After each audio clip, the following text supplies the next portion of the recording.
What's the most misunderstood concept in neuroscience right now? Something people keep quoting wrong on TikTok or podcasts. Oh, wow. It's a loaded one. Contentious. Look, people keep labeling things over and over again for the same things over and over again. And it just continues to happen over and over again. Whether it's being on the spectrum and quoting neurodiversity as being on the spectrum, and neurodiversity actually means that you don't have a regular, neurological functioning. But then, Okay, but wait. Go ahead. When you're neurodivergent, yes, you're gifted in a lot of areas, but you're weak in a lot of areas, right? It just means you're wired differently. Okay, fine. You're wired differently. But are you or are you not gifted in certain areas if you're neurodivergent? You're more likely to be, but not always. You're more likely to be, sure. I think that's also a misconception, is that you think someone that is neurodivergent is automatically, has that. And sometimes they don't. What I hate about that is when you label them as being somehow less than, it pisses me off, because a lot of times they're better than in a lot of areas, and then they're weak at other areas, and you build up the weak areas. Diagnostics to me, they don't mean a lot as compared to functionality. It's the DSM. Okay, you want to do it? Yeah. Give me a rant. It was only a few versions ago that women having a job was a disorder. This is Shut up. No, I'm not shutting up. I missed it. Yeah. Okay. And it's like a bunch of white dudes get together in a room and say, here's what everything is. No, it's for insurance. It's diagnostics are meant to guide clinicians. But what if our obsession with diagnosis is what's stopping us from getting better? Mm-hmm. Right. And I'm a glorified diagnostician, but I try to practice functionality, right? First, what does this mean functionally?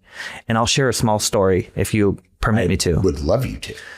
I started out in the field, 18, studying music, musician, state-run home, adolescent kids.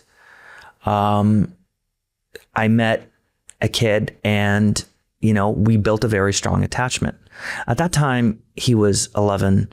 He was nonverbal, no eye contact. He had diapers, and I learned how to change his diapers. His hands were pretty bruised because he, self-injury, he was hitting himself. They told me he would never talk. They told me that he just was what he was. And I just worked with what I got. I sang to him. I changed his diapers. I helped prepare his food.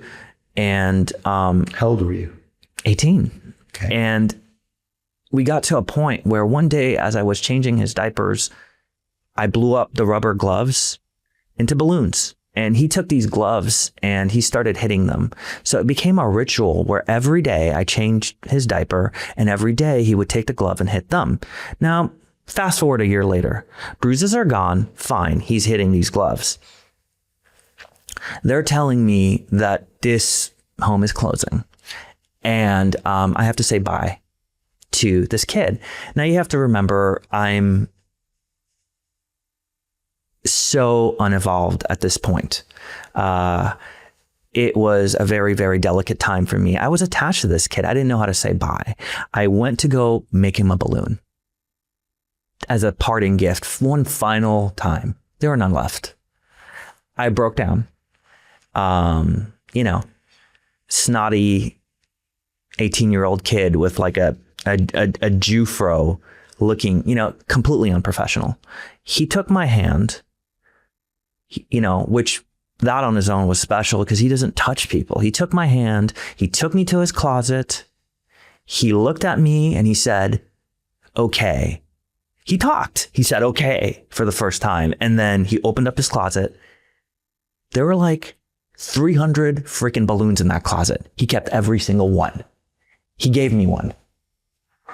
That moment, like that made I was like, I'm addicted. I want to do this for the rest of my life. That's how I got started. I love that. I love that.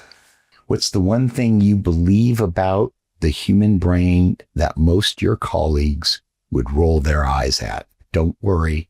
I get that all the time. Okay. I believe that there are senses that we're unaware of. I believe that intuition is greater than you know. I do believe in a higher power. I don't believe that everything is science. I believe there's some things you just don't know. And I do believe that there are things that some people are able to do that some people aren't. I don't think science explains everything. I really, really don't. And I do think that there are cases where spirituality overrides it. I think because it centers you. It centers you, but it also does things to you that maybe we can't explain in the brain. It connects you to people in ways that you can't explain. And I think it's really dramatically disrespected and not looked at enough.